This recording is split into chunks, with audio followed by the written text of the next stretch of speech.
Revelations, chapter 21. I saw a new heaven and a new earth, for the first heaven and the first earth have passed away, and the sea is no more. I saw the holy city, New Jerusalem, coming down out of heaven from God, prepared like a bride adorned for her husband.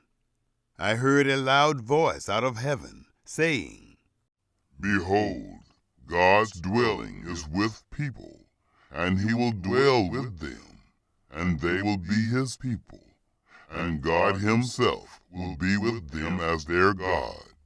He will wipe away every tear from their eyes. Death will be no more, neither will there be mourning, nor crying, nor pain any more. The first things have passed away. He who sits on the throne said, Behold, I am making all things new.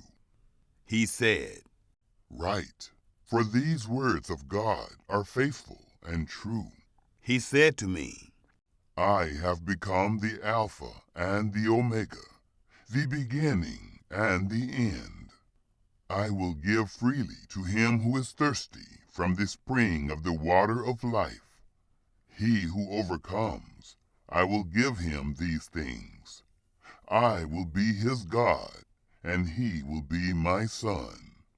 But for the cowardly, unbelieving, sinners, abominable, murderers, sexually immoral, sorcerers, idolaters, and all liars, their part is in the lake that burns with fire and sulfur, which is the second death.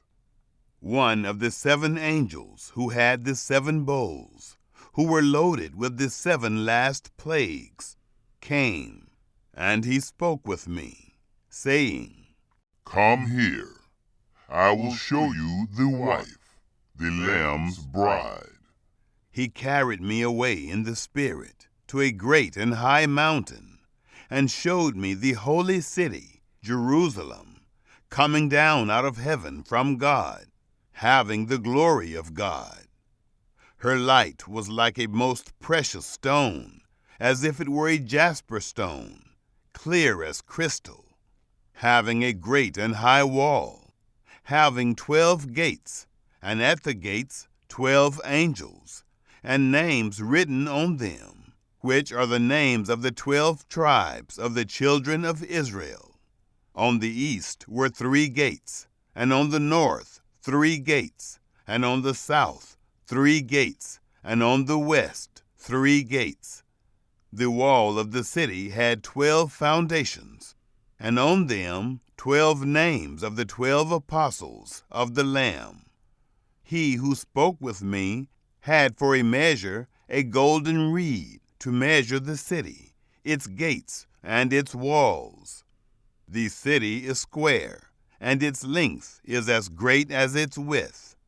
He measured the city with the reed, 12,012 stadia. Its length, width, and height are equal. Its wall is 144 cubits, by the measure of a man, that is, of an angel. The construction of its wall was jasper. The city was pure gold, like pure glass. The foundations of the city's wall were adorned with all kinds of precious stones. The first foundation was jasper, the second sapphire, the third chalcedony, the fourth emerald, the fifth sardonyx, the sixth sardius, the seventh chrysolite, the 8th beryl, the 9th topaz, the 10th chrysoprase, the 11th jacinth, and the 12th amethyst. The 12 gates were 12 pearls. Each one of the gates was made of 1 pearl. The street of the city was pure gold, like transparent glass. I saw no temple in it, for the Lord God, the Almighty, and the Lamb are its temple. The city has no need for the sun or moon to shine, for the very glory of God illuminated it, and its lamp is the Lamb. The nations will walk in its light. The kings of the earth bring the glory and honor of the nations into it. Its gates will in no way be shut by day, for there will be no night there. And they shall bring the glory and the honor of the nations into it, so that they may enter. There will in no way enter into it anything profane, or one who causes an abomination, or a lie, but only those who are written in the Lamb's book of life.